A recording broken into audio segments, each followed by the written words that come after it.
नमस्ते दोस्तों, mobile dairy software में आपका स्वागत है।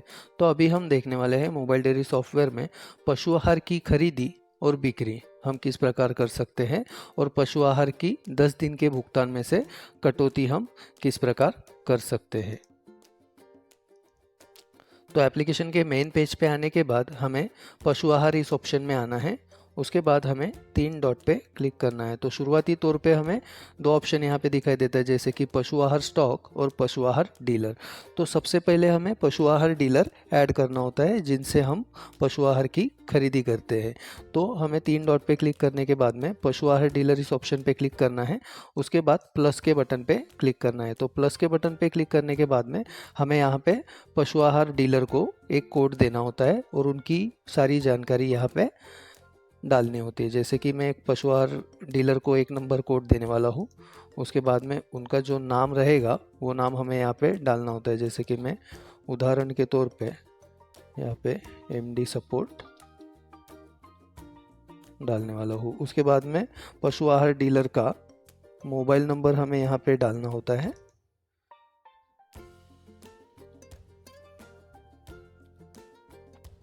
उसके बाद में उनका पता, गांव, तहसील, जिला और अधिक जानकारी। तो ये सब डालने के बाद में स्थिति हमें चालू रखना है और पशु आहार डीलर हमें सेव कर लेना है इस प्रकार से। तो आप देख सकते हो हमने एक पशु आहार डीलर यहाँ पे सेव कर लिया है। तो इस प्रकार से हम पशु आहार डीलर इसमें ऐड कर सकते हैं। उसके बाद हमको पशु आहार का स्टॉक ऐड करना होता है। तो मेन पेज पे आने के बाद में पशु आहार के 3 डॉट पे क्लिक करना है। तो यहाँ पे हमें 1 नंबर का ऑप्शन दिखाई देता है पशु आहार स्टॉक। तो इसमें से हम स्टॉक ऐड कर सकते हैं। तो इस ऑप्शन पे क्लिक करने के बाद में हमें प्लस बटन पे क्लिक करना होता है। तो यहाँ पे हमें कोड पूछा जा रहा है पशु आहार डीलर का, जिनसे आप पशु आहार खरीदते हो। तो जैसे कि मैंने 1 नंबर कोड में पशु आहार डीलर ऐड कर रखा है, तो उनका मैंने कोड यहाँ पे डाल दिया है।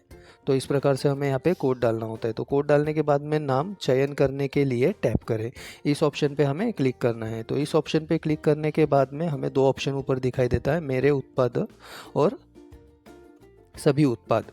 तो यहाँ पे हमें 2 ऑप्शन दिखाई देता है, मेरे उत्पाद और सभी उत्पाद। तो सभी उत्पाद पे हमें क्लिक करना है। तो यहाँ पे सभी प्रकार के पशु आहार आपको दिख जाएंगे। तो यहाँ से आप टाइप करके सर्च भी कर सकते हो। जैसे कि मैं यहाँ पे माखन गंगा सर्च करने वाला हूँ। तो मैंने माखन गंगा यहाँ पे सर्च किया हुआ है। तो माखन गंगा सर्च करने के बाद में हमारा पशु आहार सामने आ चुका है। तो इसके ऊपर हमें क्लिक करना है। इसके ऊपर क्लिक करने के बाद में यहाँ पे हमें दिनांक पूछ रहा है, मतलब किस तारीख को आपने पशु आहार आपके स्टॉक में ऐड किया है। तो वो तारीख हमें यहाँ पे लेना होता है। जैसे कि मैं पिछले महीने की 1 तारीख यहाँ लेने वाला हूँ। तो आप आपके हिसाब से चालू तारीख या पिछली कोई भी 1 तारीख यहाँ पे सिलेक्ट करके पशु आहार का स्टॉक ऐड कर सकते हो। तो डेट सिलेक्ट करने के बाद यहाँ पे संख्या हमें पूछा जा रहा है, यानी कि आपके स्टॉक में आपने कितनी संख्या में पशु आहार ऐड किया हुआ है, यानी कि भरा हुआ है। तो जैसे कि 100 बैग होगी तो हमें 100 बैग यहाँ पे डालना है। तो उस हिसाब से आप यहाँ पे संख्या डाल सकते हो। जैसे कि मैं यहाँ पे 50 की संख्या डालने वाला हूँ। 50 की संख्या डालने के बाद में पशु आहार का खरीदी दर क्या होगा, तो अपने हिसाब से आप खरीदी दर डाल सकते हो। जैसे कि मैं यहाँ पे 1500 रुपये पर बैग खरीदी दर डाल रहा हूँ और बिक्री दर हमारा रहेगा 1550। तो आपके हिसाब से आप बिक्री दर और खरीदी दर आपके हिसाब से डाल सकते हो। उसके बाद में भुगतान रकम, यानी कि आपने पशु आहार डीलर की तरफ से पशु आहार डीलर की यानी कि आपने पशु आहार डीलर की तरफ से जो पशु आहार लिया हुआ है उसका आपने उनको कितना पैसा, यानी कि कितना रकम आपने उनको दिया हुआ है, तो वो रकम हमें यहाँ पे डालना होता है। अगर आपने नहीं दिया हुआ है तो यहाँ पे 0 करके हमें सेव करना है। तो सेव करने के बाद में आप देख सकते हो यहाँ पे स्टॉक में माखन गंगा संख्या 50, खरीदने का दर 1500, बिक्री दर 1550, 1/5/2025 में हमने ये पशु आहार ऐड कर लिया है। उसके बाद में हम इसे ग्राहकों को किस प्रकार बेच सकते हैं। तो पशु आहार ऐड करने के बाद में हमें पशु आहार में आने के बाद प्लस बटन पे सीधे क्लिक करना है। तो प्लस बटन पे क्लिक करने के बाद में जिस भी ग्राहक को आप पशु आहार बेचना चाहते हो या ऐड करना चाहते हो तो आप उसमें इनका कोड डाल सकते हो। जैसे कि मैंने 1 नंबर कोड को पशु आहार बेचने वाला हूँ, तो मैंने 1 नंबर कोड यहाँ पे डाल दिया है। उसके बाद में कौन से तारीख में आपको पशु आहार ऐड करना है, जैसे कि मैं पिछले महीने की 7 तारीख को इन्हें पशु आहार ऐड करने वाला हूँ, यानी कि पिछले महीने की 7 तारीख को इन्होंने मुझसे पशु आहार खरीदा था। तो इस प्रकार से, तो आपके हिसाब से आप कोई भी डेट ले सकते हो। तो तारीख लेने के बाद हमें यहाँ पे नाम चयन करने के लिए टैप करें, इस ऑप्शन पे हमें क्लिक करना है। तो इस ऑप्शन पे क्लिक करने के बाद में जितना भी आपने स्टॉक में पशु आहार ऐड कर रखा है वो हमें सामने दिखाई देता है। जैसे कि आप देख सकते हो माखन गंगा हमने यहाँ पे ऐड कर रखा है और उनकी बिक्री रेट जो है वो हमें यहाँ पे दिखाई दे रहा है, संख्या 50 दिखा रहा है। तो यहाँ पे पशु आहार सिलेक्ट करने के बाद यहाँ पे हमें दर दिखा रहा है 1500 रुपये 50 पैसे। तो अगर आपका कोई करीबी ग्राहक है तो आप उनको कम में भी दे सकते हो, यानी कि जो आपका दर है 1550 रुपये बिक्री दर, तो उससे कम में अगर कभी आपको उनको देना है तो आप इस प्रकार से यहाँ पे अमाउंट डाल के उनको आपके हिसाब से रेट दे सकते हो। तो अमाउंट एडजस्ट करने के बाद हमें यहाँ पे संख्या पूछा जाता है, यानी कि कितने पशु आहार की बैग्स आपके ग्राहक ने आपकी तरफ से लिया हुआ है। जैसे कि 2 बैग होगा, 3 बैग होगा, तो यहाँ पे हमें संख्या भी हम यहाँ पे डाल सकते हैं, 2 3 जो भी होगा। जैसे कि मैं यहाँ पे एक संख्या डालने वाला हूँ। उसके बाद में रसीद नंबर यहाँ पे हमें डालना होता है। जैसे कि 1 नंबर, 2 नंबर, 3 नंबर आपके हिसाब से आप यहाँ पे डाल सकते हो। नगद भुगतान, अगर इस कस्टमर ने मुझसे कैश पेमेंट में ये पशु आहार लिया हुआ है तो नगद भुगतान में यहाँ पे हाँ करूँगा। तो नगद भुगतान हाँ करने के बाद 10 दिन के भुगतान में इनकी किसी भी प्रकार की पशु आहार की कटौती नहीं होगी। सिर्फ बिल में आएगा कि इस पशु आहार को ये तारीख से लेके ये तारीख के मस्टर में इन कस्टमर ने लिया हुआ है। तो इस प्रकार से अगर आप 10 दिन के भुगतान में इनकी कटौती करना चाहते हो तो नगद भुगतान हमें यहाँ पे नहीं करना होता है।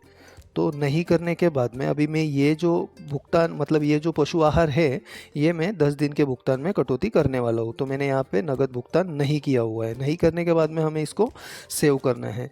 तो सेव करने के बाद में आप देख सकते हो यहाँ पे 1 मई से लेके 10 मई के मस्टर में 1 नंबर कस्टमर को माखन गंगा पशु आहार मैंने दिया हुआ है 1 बैग, जिसका अमाउंट हो रहा है 1550 रुपये। तो अभी हम देखने वाले हैं 10 दिन के भुगतान में इसकी किस प्रकार से कटौती होगी। तो एप्लीकेशन के मेन पेज पे आने के बाद में हमें भुगतान में आना है। उसके बाद नया भुगतान बनाओ में आना है।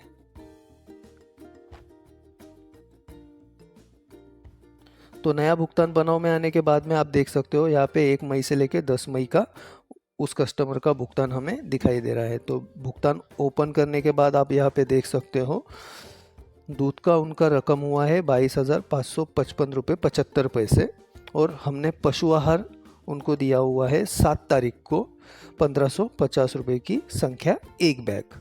तो आप यहाँ पे देख सकते हो पशु आहार में 1550 उनका कटौती हो चुका है। पर मान लीजिए अगर कभी आपको इस 10 दिन के भुगतान में आपको उनकी कम कटौती करनी है या कटौती नहीं करनी है तो आप यहाँ पे वो अमाउंट एडजस्ट भी कर सकते हो। आपको अगर कभी कटौती नहीं करनी है तो आप यहाँ पे 0 डाल के भी सेव कर सकते हो। तो 0 डालने के बाद में ये शेष राशि में दिखाएगा 1550 रुपये और ये इस मस्टर में इनकी कटौती नहीं होगी। अगर आपको 1500 रुपये अगर कभी कटौती करना है तो आप इस पर क्लिक करके मैन्युअली उतना अमाउंट डाल के इसे सेव कर सकते हो।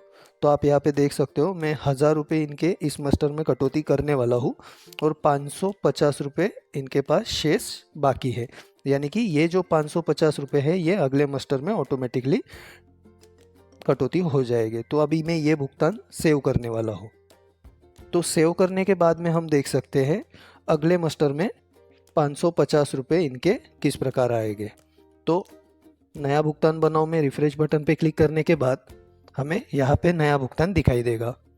तो 1 नंबर के जो हमारे ग्राहक हैं इनके हमने 1000 रुपये कपात किए हुए हैं, मतलब 1000 रुपये इनके हमने कटौती किए हुए हैं।